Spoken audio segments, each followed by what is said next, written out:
All right. Morning. Good morning, everybody.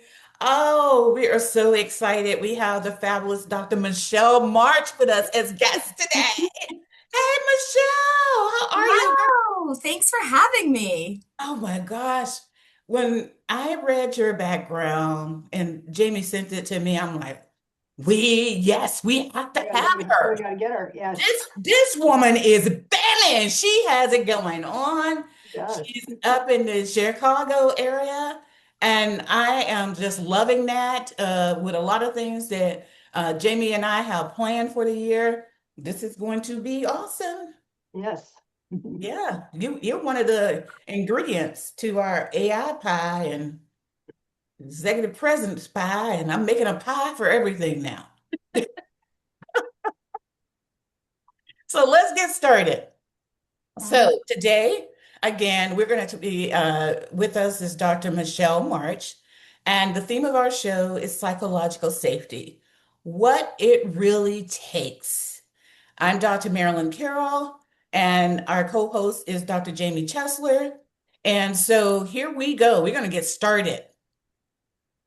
So, psychological safety has become a popular phrase. Oh, sorry.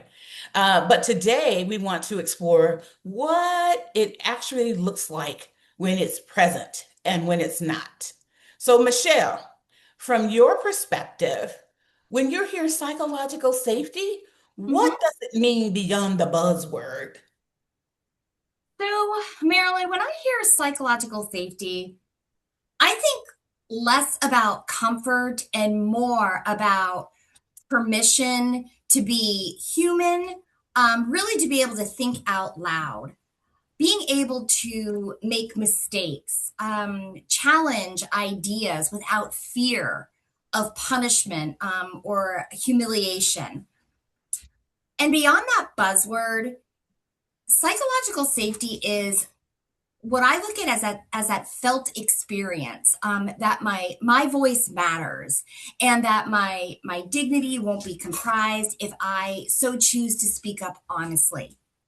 So, in Hmm. expanding on that, in leadership and organizational contexts, it's not what's written in value statements; it's what's the people learn through repeated interactions.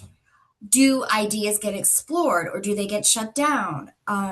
Are mistakes treated as learning moments or personal failures? Psychological safety lives in those moments, not in policy. Wow. Hmm. So, Jamie.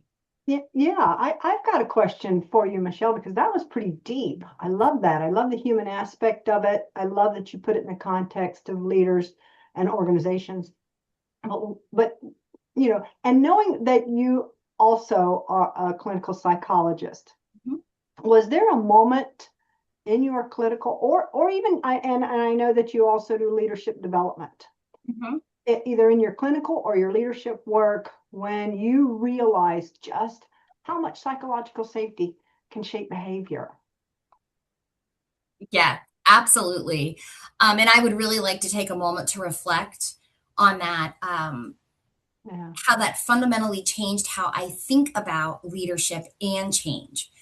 So, I was working with a senior leadership team. We were going through a major organizational restructuring. And from the outside, everything looked solid. Mm. Engagement scores were stable, projects were moving as they should, and leaders felt like organization was weathering the change pretty reasonably well. Yeah. However, about within a 6 months time frame, something really shifted. Hmm. And there suddenly the turnover spiked, especially among the high performers. So people that the organization relied on, right? Those high performers, and now they're exiting. And when leaders looked at or looked out for answers, there wasn't really a clear one. And so exit interviews were being carried, but they were very polite. They were vague. It just, people were saying like it's just not the right fit anymore. Nothing really in those responses was screaming crisis. So instead of launching another survey to learn about people's voice or adjusting the strategy again, we decided to kind of take a step back and slow down the process, um, creating more of this smaller, safer space where people could talk openly without having evaluation, without having or feeling any type of repercussions. And in one of those conversations, someone finally said something to the effect, it was very powerful. Mm. And the message was that we stopped asking questions because it felt too risky. And that was really a moment when everything came into more of a focus with this group. No one had told the employees not to speak up, but during that restructuring, leaders were really under a lot of intense pressure. So the communication was breaking down. It was a lot tighter. The answers were flowing out a lot faster. So uncertainty was not openly explored. It was more managed. So people were adapting to that and they stopped asking clarifying questions. They stopped challenging any of the assumptions. They stopped naming concerns early in that process, not because they didn't care, but because they were protecting themselves. And so when, looking at that and the type of work that I carry out from a change management standpoint, that strategy made sense. Um, Okay. yeah, Wow. so I really feel that behaviors follow safety, not strategy. Oh, wow. Wow. I like that. Oh, Mm. I do too, Dr. Marilyn, and Dr. March. I think I mean, wow.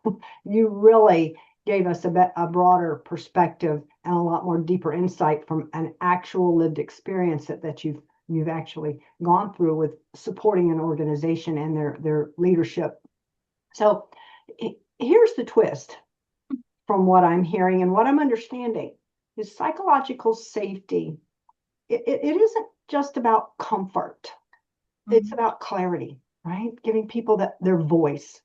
Because when people feel safe enough to speak early, openly, ask those unfinished questions, those deeper questions, and challenge the assumptions that are out there, leaders get better data faster, right? They got more information because you had them step back. And then safety becomes kind of a performance multiplier, not a soft skill. And that's challenging to do in and of itself. So the grounding moment matters, right? Because when leaders signal your voice, signal that it belongs here, you belong here, everything downstream improves. Trust improves, execution improves, and outcome focus are met. Mm. That is awesome. Mhm. Um, you know, Dr. Marsh, you said something important about people feeling, especially high performers, feeling comfortable speaking up. Uh, Mhm. I do coaching as well. And Mhm. some of the challenge, the people they send you for coaching are their high performers who really want to speak frankly about things, but they can't. That's why they're there in coaching. So what do Yep. you do about those? What do you do in those situations? So, Marilyn, can you restate the question? Okay, so the question is, when you have the high performers and they Mhm. can't, they're afraid to speak up, or they're there for coaching because of that psychological safety that they've wanted to do, but it turns others off by what they say. They're very transparent, they're open with their conversation and how they speak to their teammates, but they're there for coaching because they've probably done something that the organization thinks is harming their influence in the organization by speaking boldly about things. It'd be an easy one for you, Dr. March. Think about that one. employee that you shared with me that you had to deal with a lot of issues. Do you remember that lady? Yes, yes. Um, so I think that in those types of situations, leaders need to shift their focus from controlling a message to creating the conditions. So Mm, where everything changes, right? The alignment for what we're trying to work on, even their own way of communicating things needs to become real. And the types of engagements become more durable. So people don't just aren't just saying things, but they're actually carrying out those behaviors to actively contribute.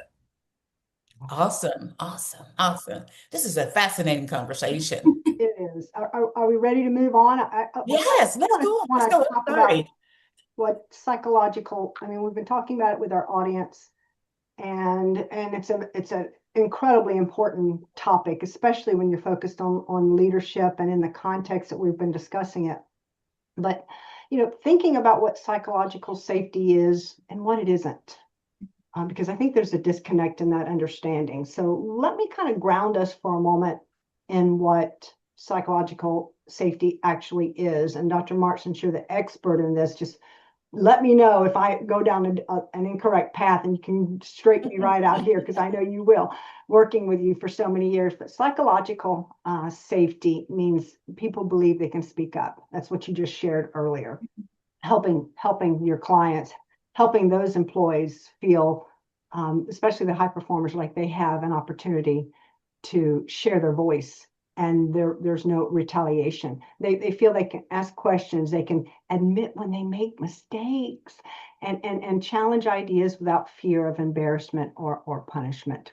Because it's not about being nice or avoiding tension. It's about creating that environment where honesty, transparency, candidness, where it's valued more than ego. And see that there's a dotted line right there, right? Leaders, have that level of ego that they kind of have to understand they have to put it on the back burner, right? If Mhm. they want to create that psychological safety. So when leaders establish that kind of safety early, they can unlock better thinking, faster learning, and stronger performance.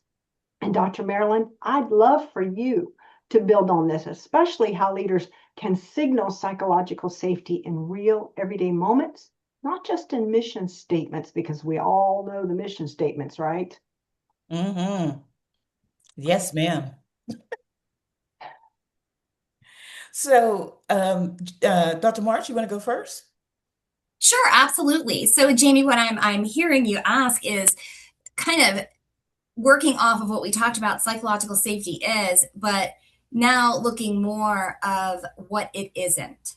Right. Okay. So what Yes. I look at is one of the biggest misconceptions is that psychological safety means everyone feels good all the time. Okay, but I mean, we know that in reality, it's often uncomfortable because we allow space for healthy tension, dissent, growth. So, psychological safety is not that absence of conflict. It's that ability to stay in the conversation, to stay present when conflict arises. Mm. It doesn't lower standards, it raises them because people are more willing to take ownership, admit their errors, or even stretch beyond what's familiar to them. So taking those opportunities to avoid those hard conversations isn't safe. It's sharing vulnerability. Mm. Mm. Can I ask one more question of you, Dr. March? From a clinical lens, what happens internally when people don't feel psychologically safe? Well, Marilyn, do you know what it feels like to go into fight or flight mode? Oh, yeah. Mm. So we know that when safety is absent, our nervous system shifts into protection mode because Mm, the body keeps the score, and that's a fact. I mean, that's just how our nervous system works. So people become hyper vigilant, they're guarded, they become withdrawn, and cognitive capacity really narrows in these instances. creating kind of like a drop in the way that we connect because of the way that our body is reacting. Um, and we can shift that from even a psychological lens to organizational where compliance instead it becomes compliance instead of commitment. So Hmm. over that time, our internal states they show up as anxiety, burnout. We begin to self doubt ourselves, or we disengage with things, and individuals stop asking questions. They become reluctant of the process, not because they don't care, again, right, but because they're trying to survive in an environment. And I'm sure you've heard, we become products of our environment, and so Yeah. Right. our safety comes from different realms. And it's like, if we flip back to that clinical lens, that is one thing that I take pride in, is making sure that the therapeutic environment is safe, where they can feel, comforted and connected and be able to be a part of that, and then expand on the interaction phases where that psychological safety builds. Yeah. So what I hear you saying is, this is part of the culture. You have to embed this in the culture of the organization, psychological safety, so that others feel comfortable. And it's a system thing, not a one-on-one thing between two people. But the system in and of itself embraces psychological safety. Yes, how all pieces come together. Exactly. Mm, I like that. Hmm. Yeah. And can psychological safety coexist with accountability? Or what does it look like when it's done well? Ooh, that's a difficult question, or it would be for me. Yeah. So not only can it coexist, it requires it. The healthiest cultures balance care and clarity. So safety without accountability is we're going to lead to that stagnation, right? Accountability without safety leads to fear. And I know that's one thing that I really strive for in the consulting work that I do at Elevate Leadership is really take opportunities to frame this as a very high standard that's paired with high support. So when people feel or when people trust that accountability is there, it's about growth, not punishment, right? It's about that good and the way that we can help people rise to it. Wow. Wow. So the twist moment here comes in because this is a twist moment, girl. So That was a safety, twisted question, Marilyn. So yeah. So safety isn't the absence of challenge; it's the presence of trust, really. Hmm. Primarily what you're saying. So that brings us into psychological safety inside organizations to talk about that a little bit more. So in Okay. work with leaders, Michelle, where do you most often see psychological safety break down? Ooh. Oh, all right. Well, brace yourself because I've got a pretty Uh-uh, good example I can share here for you. okay. So I see, and working through change processes, psychological safety often breaks down during change, during mergers, during restructuring, um, the transition of new leadership, or even when there's rapid growth, because leaders move fast, their communications narrowing. And so this is immediately creating uncertainty. Even well-intentioned leaders underestimate how much unspoken fear people carry during these types of transitions. So that safety erodes not from one big moment, but really from the silence, the inconsistency, or all of that unaddressed tension that is part of that change process. Um, yeah, so that is definitely one area that I see it. So, what are some early warning signs that a team doesn't feel safe, even if a matrix still look fine, if the numbers are looking great? What are some of the signs that there's still a problem? Now, I've witnessed this one before. Yes, haven't we all, right? yes, So people stop challenging ideas. Meetings become, they might be efficient, but they're shallow. Leaders hear fewer questions being asked. The feedback flows upward a whole less often. And that's when I tell leaders those metrics can lag reality. So psychological safety disappears quietly before performance ever does. Mm, mm. So, You, Jamie, you had some questions about human impact right there. Well, I did. And, Dr. March, one thing that I see come up, again and again, especially where we've been going with this conversation, is that a lot of times leaders or people will confuse psychological safety with feeling comfortable. Mhm. And people have to be able to give their input, give their thoughts, give their perspective, ask the deepest questions, not the surface level questions that we a lot of times see. And Dr. Marilyn, and meetings with you, you always go deep and you challenge people and you help. I mean, not help them, but you make them feel that level of uncomfort, like, oh, you did not ask that question, but you do it all the time. So, I know, but I was right where Michelle was saying, Dr. Marsh was saying before. I didn't feel like speaking up, but hey, I own my role at where we work. I own my role. So when you own something, you have to speak up. You have to look at things a little differently, I think. I don't know. and I think that when they confuse that okay, for me to feel safe, I have to feel comfort. I think that's a misunderstanding that keeps leaders from using it the way that it's intended. So, Jamie, I would love to say that, if people are quiet during uncertainty, it's not an agreement, it's a warning. I Mm-hmm. love that. Hmm. Yes, Oh, yes. ma'am. Mm. Yeah, yeah.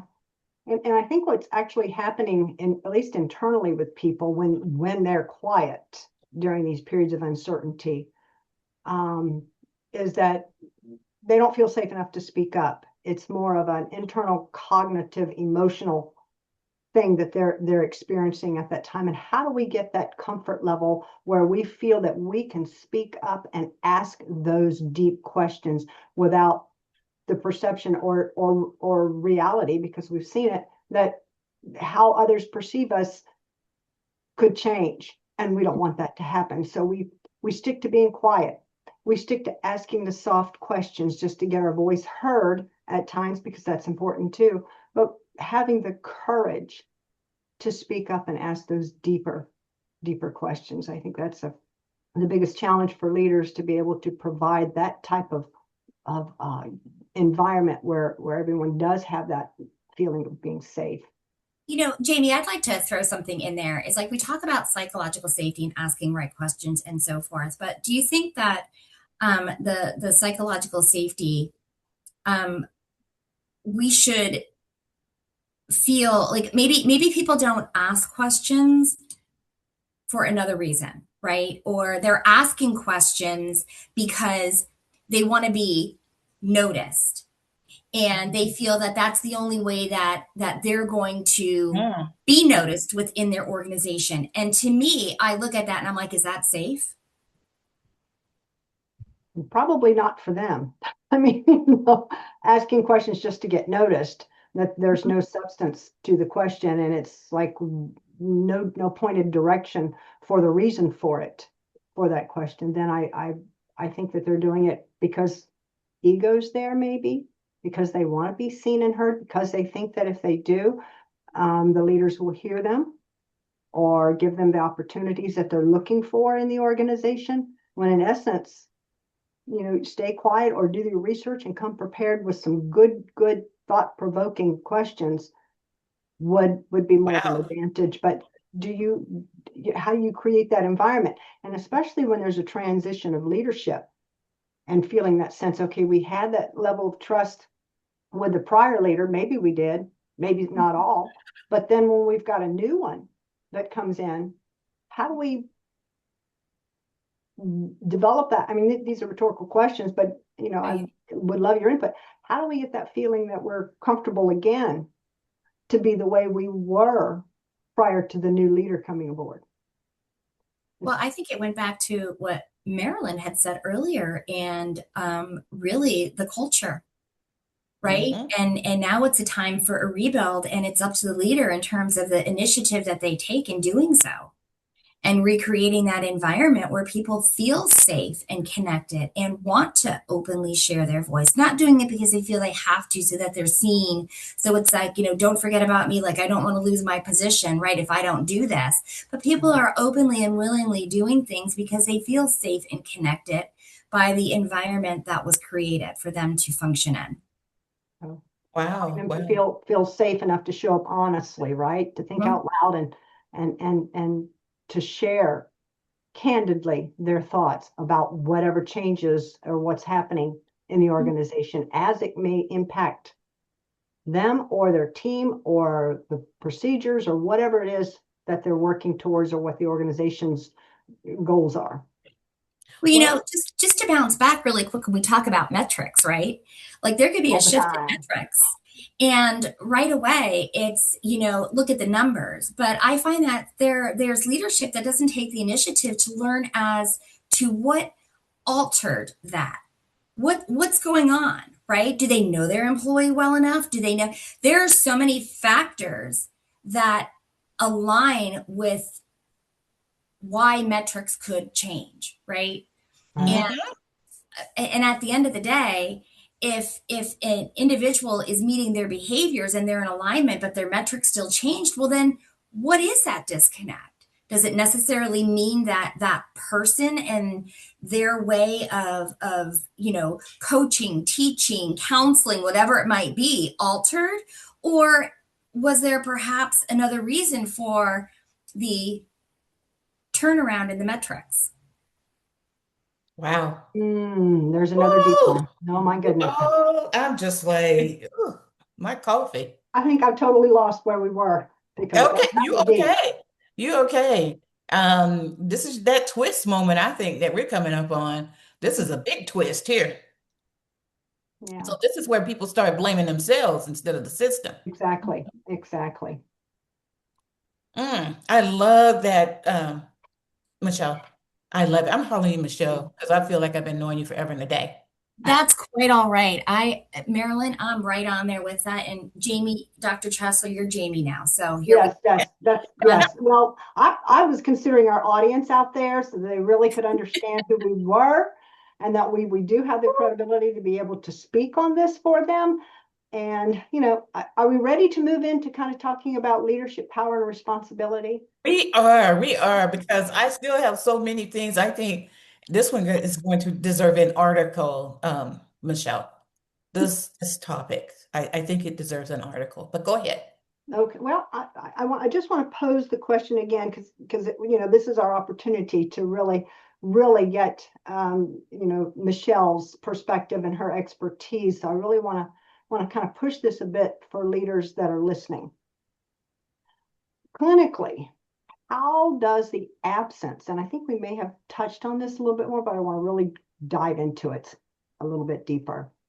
How does the absence of psychological safety show up in individuals long before anyone labels it as a culture problem? And which behaviors that leaders often, when you think about it, that leaders will call the behavior that they are seeing laziness, disengagement, resistance. We know that when we see those things, those are actually signals of self-protection, right?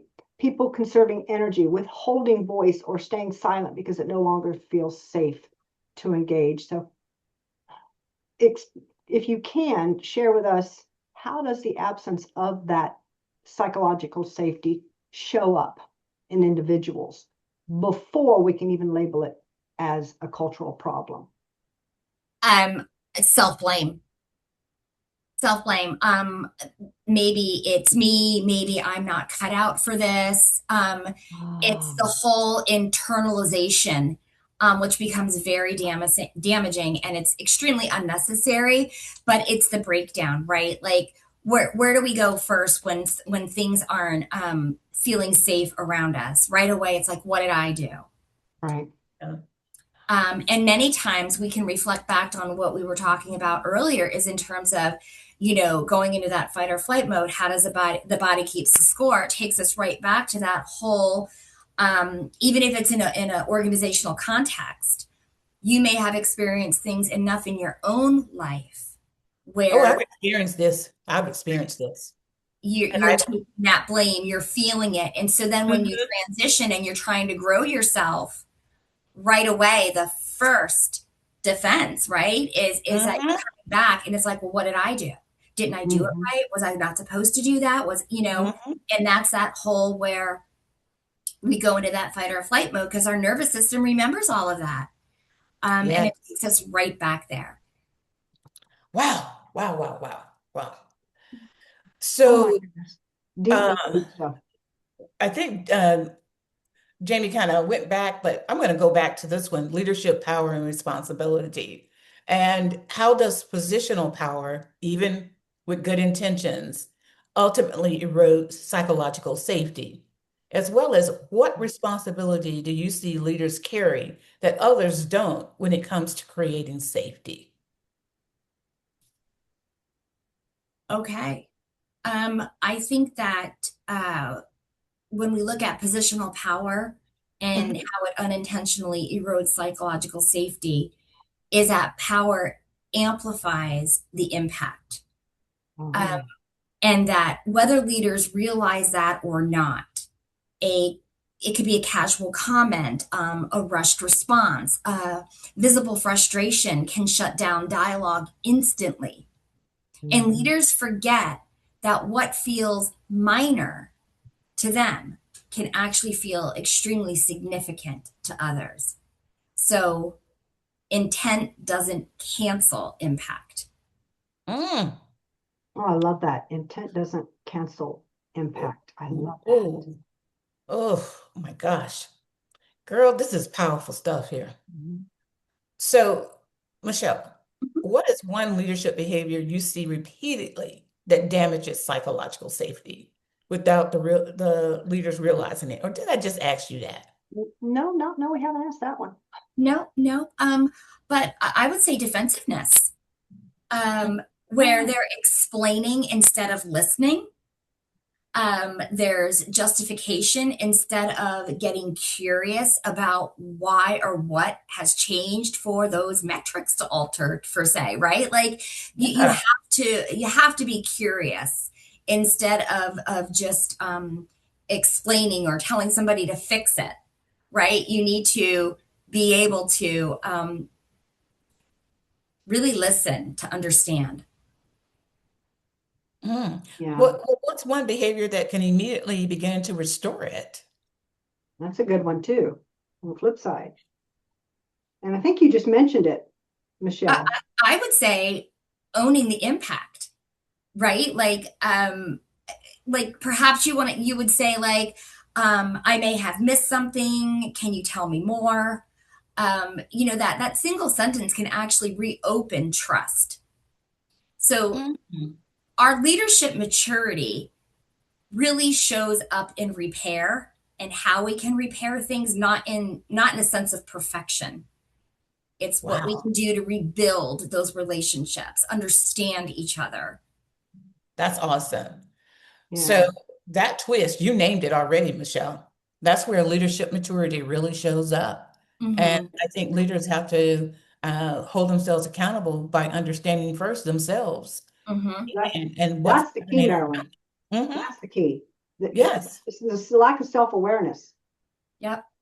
That is one of the things that we do in the leadership consulting is it all starts with your self-awareness, your intent, what you're doing, why you want to lead. And that comes from within. And leadership is just it's this we talk about a buzzword, right? Like anyone can say, "Oh, I'm a leader," right? But really how do you lead? What's Hmm. behind that? And how does that come from within? For you to be able not only lead yourself first, but to pull all those elements in so that you can effectively connect and lead others to get them in organization, whomever it might be, in any context, to get them to see within themselves and grow within those realms. Wow. So next, we're going to move on to integration, application, and hope, because whew, based on everything that you shared, there's a lot of hope, but you can't have hope without application and integration. So what are your thoughts, Jamie, on that one? And we could have had a podcast, Marilyn, with Michelle on each one of these topics, elements We of could have. psychological safety, because there's so much to uncover and so much Mm-hmm. to share about it. Because I know that as we're discussing it, our audience is really feeling this and they're relating to it, and they probably have things they could have shared if they were on the show with us. So, but as we kind of start to integrate, the application and the hope, um, because we know that's part of psychological safety, that it's not just an abstract out there. Okay, I'm going to create psychological safety and then it's going to make it happen. And it's not something that's going to happen. It's something you have to continually and work on, from my perspective, and I'm sure from yours and Michelle's, Marilyn. It's something that you constantly have to work at. Yes. It's built on the small, repeatable acts, behaviors, moments, how leaders listen. And that's what I was thinking Michelle was going to come back with, was the one thing that they could do to reshape that feeling or to restore it would be a better listener, listening to your people, support your people, especially those people who are high performers, Yeah. always delivering the metrics at the highest level. And then if there is something that's off, you have to be there to support them, because you know that they would never, in their behavior, in their actions, in their values, what they project and have for the entire time that they've been with you, Yes. you have to be able to support them, because teams can only feel safe, they can only think faster, and share the risks and execute a lot better if they feel that consistent, continued level of psychological safety, that, in my opinion. Yeah. So that brings up a great point, Jamie. Michelle, if someone is listening out there and wanted to improve psychological safety tomorrow, where should they start? Well, I think we've stated this a few times. They need to start by listening. They need to start by listening without fixing. Mhm. Um, they need to step back and reflect and ask better questions. Notice who isn't speaking and invite them in without pressure. So it begins when people feel heard, not handled. Wow. So, Love that. yeah. Exactly. That's deep too. Heard, Mhm. not handled. Yeah. Mm-hmm. So what's one small shift that creates an outsized impact for teams and leaders? Besides the listening, is there anything else? Yeah, I think that the normalizing the learning publicly, uh, leaders admitting uncertainty creates permission for everyone else to engage honestly. Mm, There's we always say, right, like as in leaders our leadership roles, like we don't have all the answers and we're not supposed to. And I think that that takes a big person to be able to align with that. And I know for certain, I many times I'll be like, I'll get back to you on that, I don't know. And but I'm learning, and that's what we all need to keep doing. And that creates a safe environment when we're all learning together. wow. Wow. Whew, we have had a show today. So we have learned that what becomes possible for people in an organization when safety is truly present, we're listening to one another, we're building a culture of change if we are a new leader in the organization. We have learned today that if you don't just speak up in meetings just to be speaking, just to receive notoriety, action speaks louder than words, is what I took from this. If Mhm. you're actionable, you research, you study, you're bringing something that's reasonable to the table that others might want to hear, not what you want to just hear, but what others. We're building systems, we're building teamwork, we're building a culture of understanding.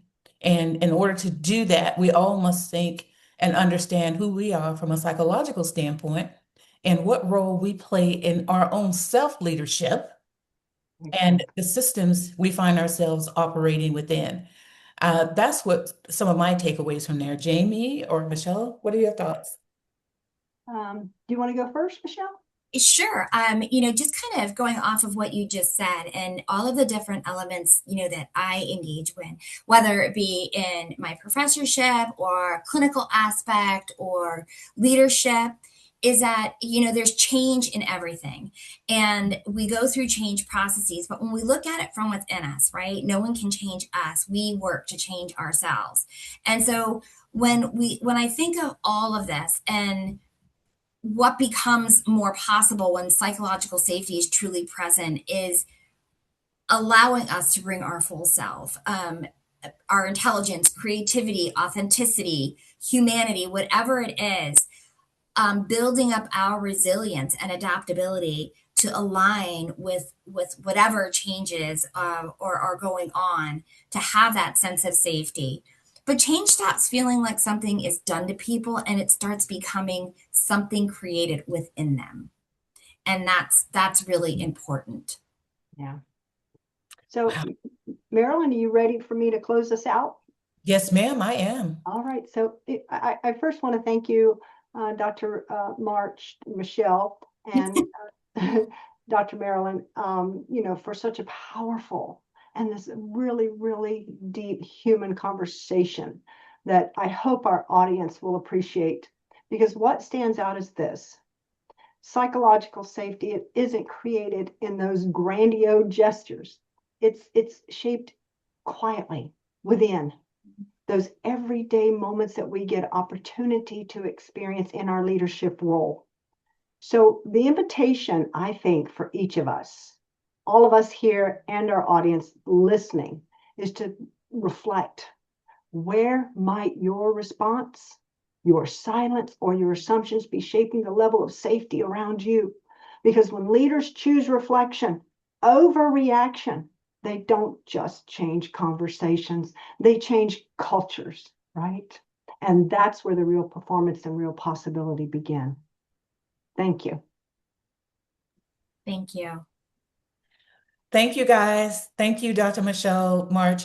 You were awesome. We have to have you back again. I love Absolutely.